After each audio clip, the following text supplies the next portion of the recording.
Hi everybody. I am tuning in. I'm sorry I missed you guys yesterday.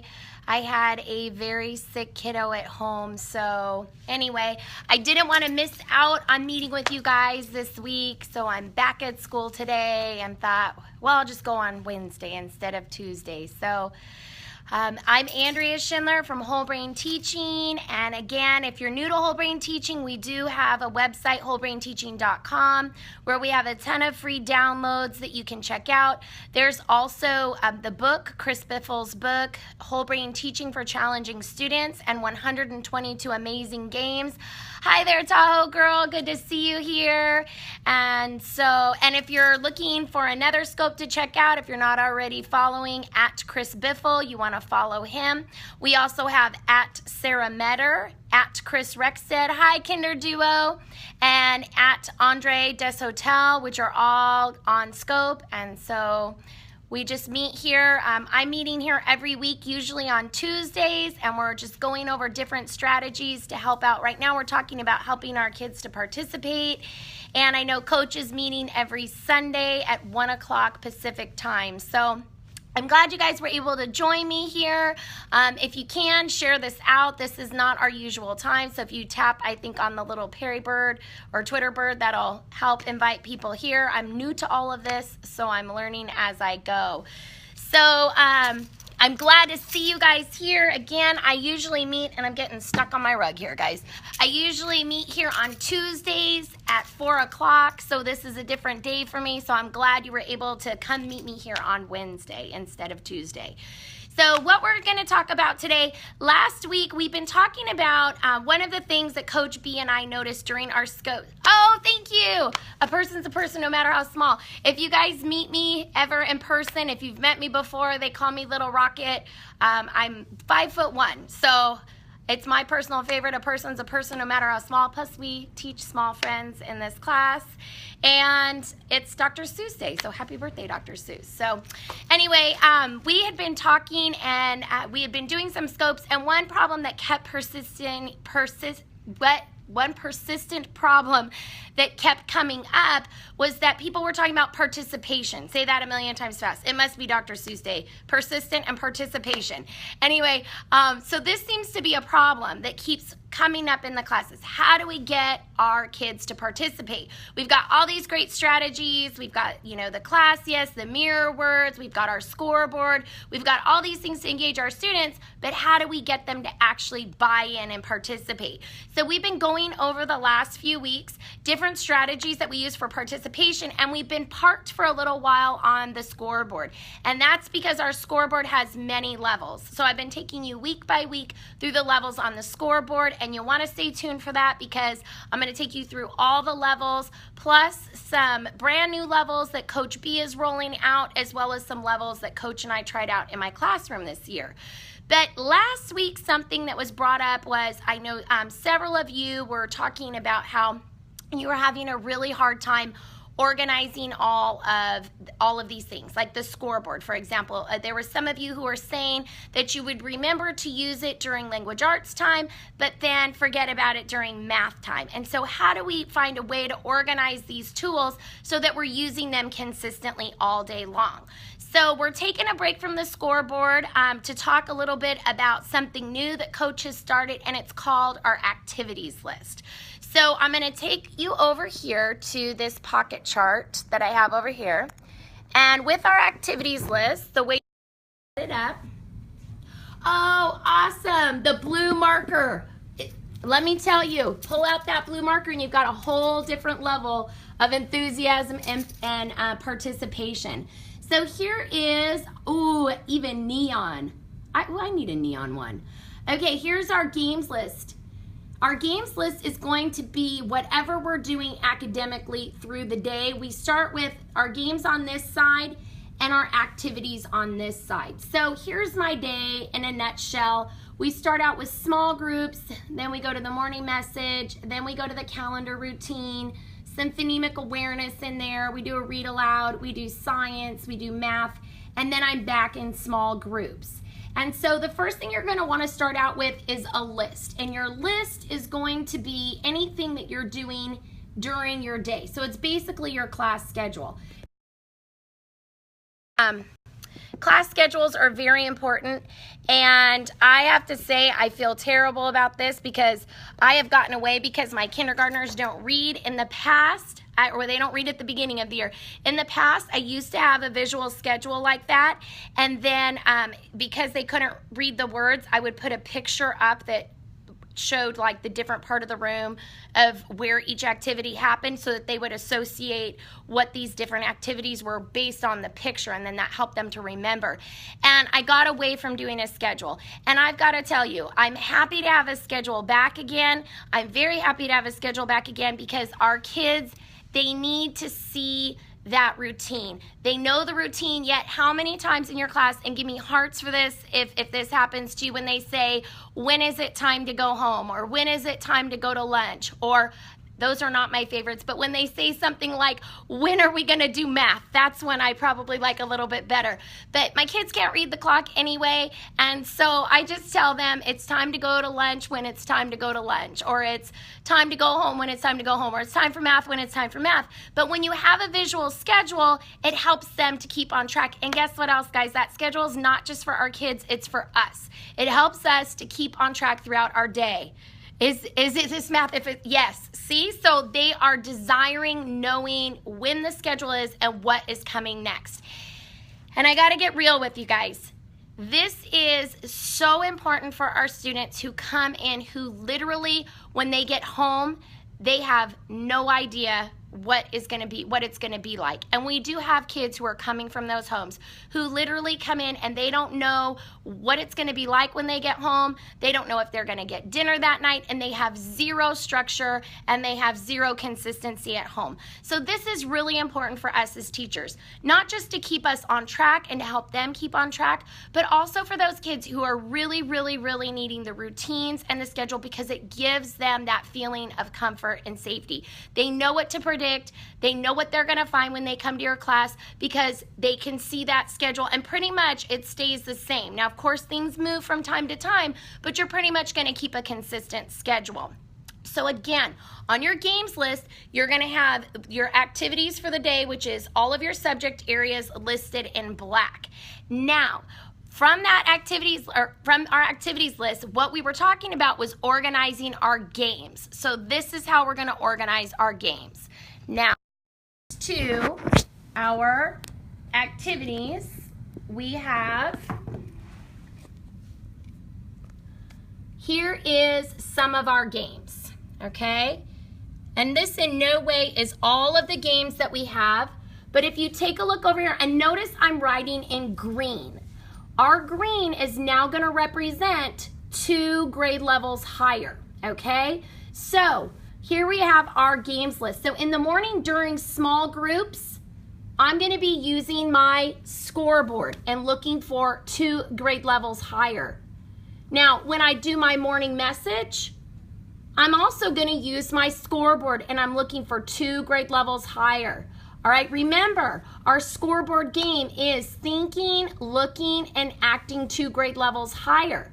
So we're using this green color coding is going to represent our 2 grade levels higher. Now here I may want to change it up a little bit. Okay, now during my calendar routine today, now I'm going to be using my super improver team to reinforce what's going on in my calendar routine. And remember, even with super improver team, it's going to be students that are thinking, looking, and acting 2 grade levels higher. All right, down here in phonemic awareness, maybe I've decided to go back to focusing on my scoreboard. Again, 2 grade levels higher. Now here during my read aloud, maybe I've decided to change it up again. Now I've decided I'm going to use my leadership lottery box. So now during my read aloud, I'm going to be looking for leaders that I can put their names in my leadership lottery box. Okay? Then down here, science. During science, I've decided I'm going to do my scoreboard again and use that for reinforcement. Down here in math, well, now I think I'm going to switch it up and I'm going to use my super improver team.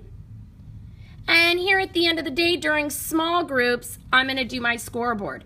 Now guys, I'm sure as you can see, you can change this up any way that you want to. And I'll take a step back because I see you guys taking some pictures out there. So we'll take a step back here for a second so you can get a whole picture in. There's a copy of that schedule. And I apologize for my hand here, which is not that still. All right. So basically during these times of the day, we talked about last time how sometimes we have a hard time during our math time remembering to do our scoreboard. So if that's what you want to focus in on for your math time, maybe you're going to do super improver team during science, maybe you're going to do scoreboard for math. Okay? It doesn't really matter how the order goes. And I have something. This is just going to be a way for us to organize. One of the things that we talk about is we talk about number one, hey coach, we talk about variety. The kids are going to need variety. That's why we have so many levels in our scoreboard game. What is the super improver team? Super improver team is so much, we definitely can't go over it during this scope.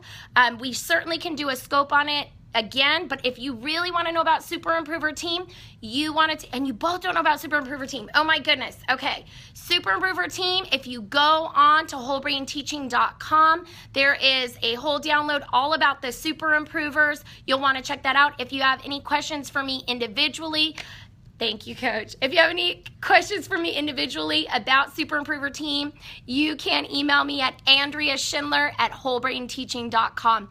And I got to say, thanks, Coach B. Give me a you're so cool. We are actually going to hold the questions to the end because I need to get used to that format. So jumping back and forth, let me tell you guys, it's not because I don't want to answer your questions, it's because I do want to answer your questions. When the questions pop up, they disappear after they pop up, and so I don't always get to everybody's questions. So we're trying out a new format, which I completely forgot as I got into this. We're gonna save those questions for the end. So going back to the activity list, let me show you one more time our little over here. Here is our activity list with our games, okay? Now here's the great thing about the game list. You are not locked into this list. You are not locked into this. So what is this? So here I'm saying in the morning during small groups, I'm going to be using my scoreboard. I can decide during small groups, I'm going to change it up. I told you guys that I was going to be doing the scoreboard, but you know what? I see someone who's earned a super improver star. So I'm going to do something Dipsy Do. And a Dipsy Do means I'm changing it up. It means you thought I was only doing the scoreboard, but here's the thing. I've decided I'm going to go use my super improver team. So what's the purpose of the Dipsy Do? The purpose of the Dipsy Do is you don't want to be locked into any one of these games. The whole purpose of having that game list on there is to help us keep those games organized. If you're having a hard time fitting in, when do I use my scoreboard? When do I use my super improver team? And now we've got the leadership lottery. Where do I fit all these pieces in? This activity list, give me some hearts out there if you're feeling that. That activity list is going to give you a visual list that's going to help you to keep those games organized, and it's going to help you, thank you, and it's going to help you to be able to stay on track of using those games all day long. You're not going to have that issue anymore. Oh gosh, when I get to math, I forget all about my scoreboard, because you're going to have that activities list that's going to help you to remember to go back and use that scoreboard. But again, your Dipsy Do, that's your back pocket flexible tool that you get to use anytime you want. You can say, I'm going to pull a Dipsy Do, and instead of doing the scoreboard, I'm going to do the super improvers team, or vice versa. You say you're going to be focusing on the super improver team, and you say, oh, I'm going to do a Dipsy Do. I see someone I think in the room that could be a candidate for leadership lottery. You've tried it, it works. Awesome. So tried and tested. We test this in our classroom, guys. If you want to know where the research is, we're just a group of teachers, and we're doing all these strategies in our classroom. We're not consultants that are coming in from the outside. We're literally using these every day. So I love to hear when you say you used it and it works.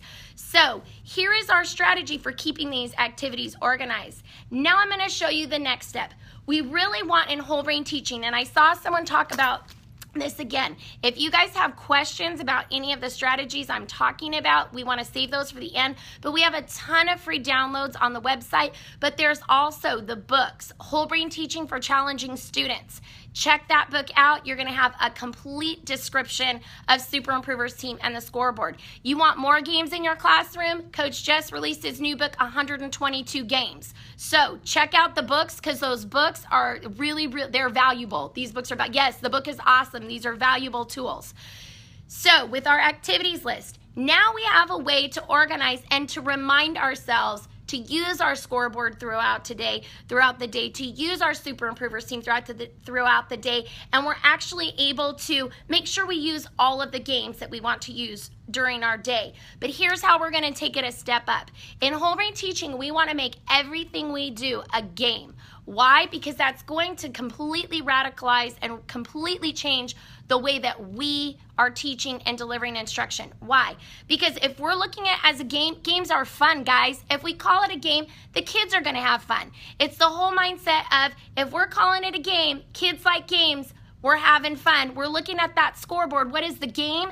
Thinking, looking, and acting 2 grade levels higher. Yes, we're always leaving that fun of that thread of funtricity and keeping it positive in the classroom instead of using it as a punishment tool. So with that said, we also want to make the strategies that we're using a game. So let me show you how that works. So once you've used this activities list and they've gotten used to the idea of the different games that you're going to pop in throughout the day, let's show you some more games that we might be working on through.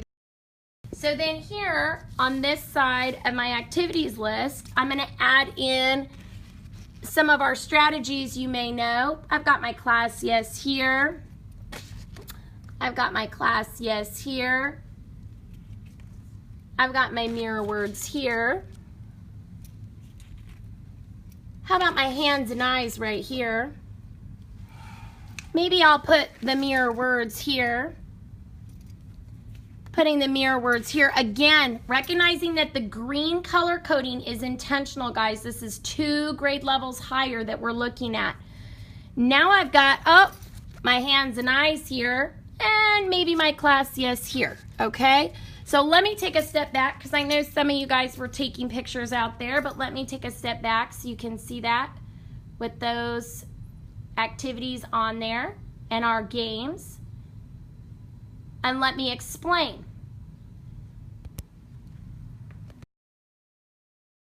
We want our kids looking at these things that we're doing as games. We also want what we're doing in the classroom to be looked at as a game. So we have our class yes game. We have our mirror words game. We have our hands and eyes game. And how could these be games? Well, let me tell you guys, yes, it just keeps getting better. Hey, stick around. Coach is a genius. Coach, if you're still here, Coach was in a really weird, desolate place in Vegas.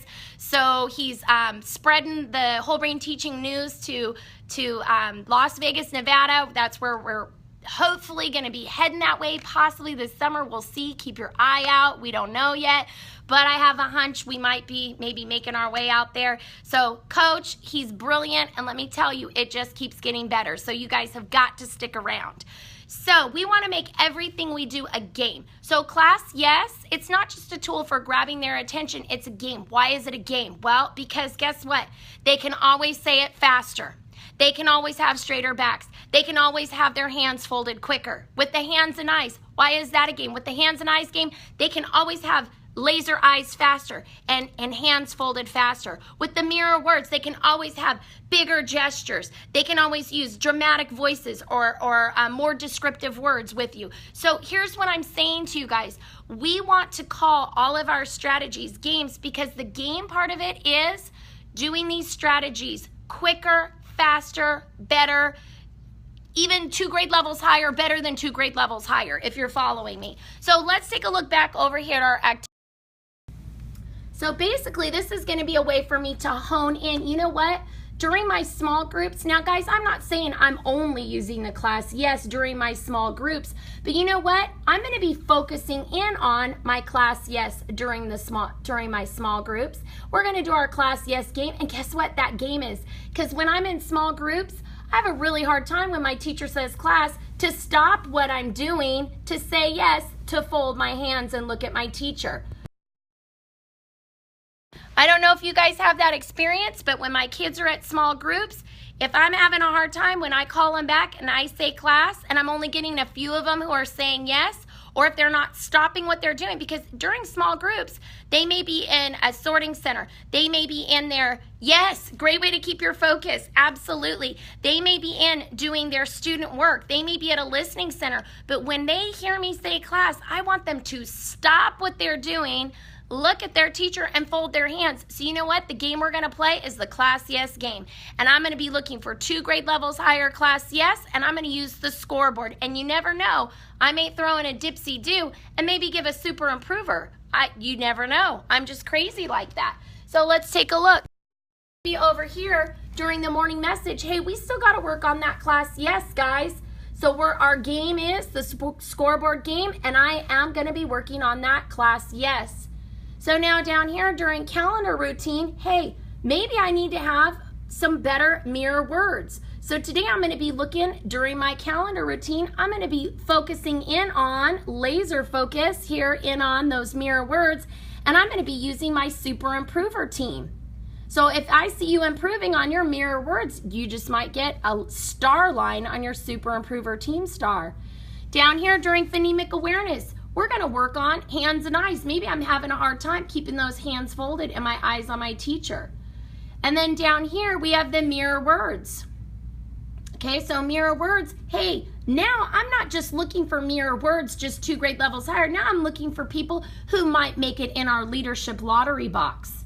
Okay, down here in science, here I am. I'm going to work on those mirror words again, and I'm going to use the super improver team. And on it goes here, guys. Now, of course, you're going to be intentional with what you want to work on. So you're going to hone in on the skills during these different parts of the day. Maybe at first, you're just mostly working on class yes and mirror words. You're only picking 2 skills to work on during the day.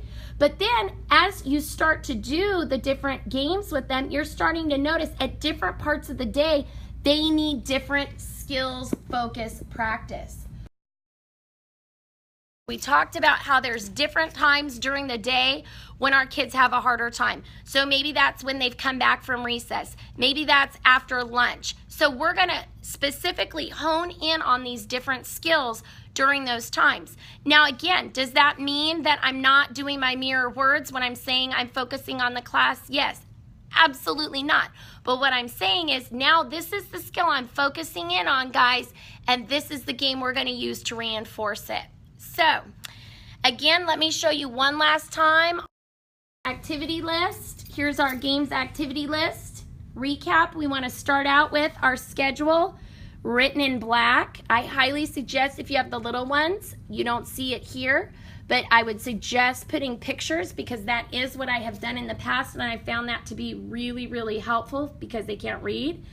Over here, we have down here our different games. So scoreboard, super improvers, leadership lottery, all the way down. And then to the left, these are the skills that we're honing in on. Remembering that that green is for 2 grade levels higher. So I'm looking for 2 grade levels higher.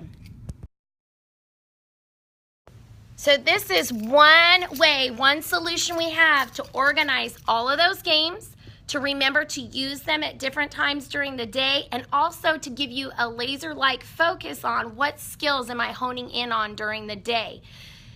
So hopefully that helps. I'm actually going to be back here next week to recap this, but also show you how you can bump it up even more another level. So we'll be going back over this again and looking how we could do it a little bit higher, but now I will take questions.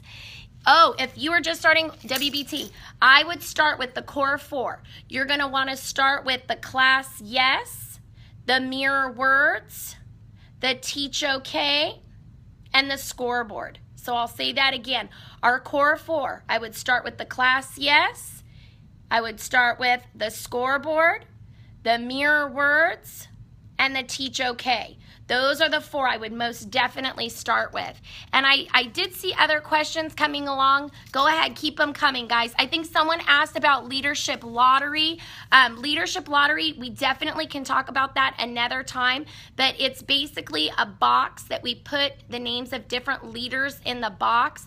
We're right now working on character education with Coach B, so we're working on kindness, leadership, courage, invincible grit, and creativity. So we're looking for different leaders who are leading 2 grade levels higher in those different specific areas, and their names get to go into a leadership lottery box, and then we choose leaders to help us lead throughout the day. And you've heard me say this before, guys, and I'm just giving you a snapshot of what that leadership lottery looks like. But remember, again, leaders are not, that is not a job. It is, because we sometimes confuse leaders with, oh, that's my paper passer outer person, or that's my door holder. A job normally rotates, guys, and we give it to everybody. Leaders really, truly are leaders. And I even have a class discussion with them. What does a leader look like? What does a leader sound like? How do we know someone is showing leadership qualities, which is all very important things to talk about in your class. But then once you have class leaders, then those leaders are going to help you lead out with different whole brain teaching strategies. So I may have a class yes leader. So anytime I point at that person, if I've picked their name out of the box for that day and I tell them you're the class yes leader, anytime I point at that person, they say class, the rest of the class says yes. I point at them again, they say class, the rest of the class says yes. And I gotta tell you guys, as strange as it sounds, I may say class and they may say yes. I may change up the variety in my tone, they change up the variety in their tone, and that gets more students when you're changing up your variety. But the minute I point out a student and the student says it, I get that many more students. They get that much more excited about it. There seems to be more buy-in when there's their peers. But you can have a class yes leader, you can have a mirror words leader, you can have a teach okay leader. Games in green, yes, that is right. The games are in green for now. Stay tuned for next week. But for now, the games are in green, and green is going to be our color that from now on, you guys are actually getting stuff that isn't going to be rolled out till the beginning of the next school year. So you guys are ahead of the game. Green is always going to mean 2 grade levels higher. And next week, we're going to talk about bumping it up even higher than that. So is there any other questions out there today, guys? Is the chart for you to look at? No, it's for me, but it's also for the students. I go through and I review the chart with the students. So I'm going through. We start out with, okay, guys, for your bigger ones, they're going to be able to read this, but because my little ones can't really read it, at the beginning of the day, I'm going to review what our different areas that our subject areas are for the day. And then as I go to my first one, I'm going to say, okay, guys, during small groups, I'm going to be focusing on our game is going to be the class yes game. It's going to be class yes, 2 grade levels higher game, and I'm going to use that scoreboard. Then once small groups is over, I'm going to come down to the next one. Okay, guys, what's next on here? Oh, it's our morning message. And you'll be amazed, even with the little ones, they'll be able to start reading this schedule on their own. Okay, guys, it's morning message. What's our game going to be this time? Oh, we're going to keep playing our class yes game, and we're going to use our scoreboard. All right, once morning message is over. All right, guys, we finished morning message. Let's see what comes next. Now, especially with the little ones, and this can vary with other grade levels. At first, thank you so much. At first, with your little ones, I literally will go over that schedule over and over and over again, and I have to scaffold it. But then pretty soon from there, what's really great, and I missed having this, I'm so glad to have this schedule back, is I will get to the point where I'll say, okay, guys, we just finished our calendar routine. What's next? And they can tell me what's coming next on our schedule and what games we're going to play. So I can't wait for that because that's coming. So I hope that helps. Don't know if there's any more questions out there. Let's see. 2 grade levels is not successful for 6th grade. Yeah, well, and let me tell you, and for 2 grade levels higher, you may just say, you know, high school, you may say college. I do have our colleague Sarah Metter, who would be probably the expert in that area to tell you how she motivates them with 2 grade levels higher. Also, Andre Deshotel, who also is our middle school leader, and they really can help with those things. But I would say, I think the thing I struggle with is I tell my kids, I want you thinking, looking, acting like 2nd graders. And then when I walk outside of my classroom and we see 2nd graders, then I'm thinking, okay, but not those 2nd graders. So a lot of times what I do, and this may help you, I actually heard that this helped someone, and I just thought of this right now, was I showed them a video, a whole brain teaching video of a 2nd grade class using whole brain teaching. That's what helped me. And so it may be possible, what you may want to try doing is showing your 6th grade class an 8th grade class or a high school class that is using whole brain teaching, and that might help. Let's see, is there anything else you play besides Scoreboard, Super Improvers Team, and Leadership Lottery? We have something that is going to be coming out very soon. It's something we tried this year. It's called the Wheel of Funtricity, but I'm going to hold off showing you guys that for a couple of weeks. That's one of those secret unlocked levels that we tried out this year in my classroom. So stay tuned, because let me tell you, the kids love that wheel. So anyway, thank you guys for your questions, and thank you guys for coming on over here on a Wednesday. Yeah, you know what? I did that just this year because one of you guys gave me that idea, and I thought, what a great idea. So, oh, good. I'm excited. Good to see you, Laura. So I will let you guys go. We're going to sign off. Thank you guys. Have a good night, and unless I have a sick child, I will be back here next Tuesday, same time, 4 o'clock Pacific time. So see you guys next week, and have a good night, everybody.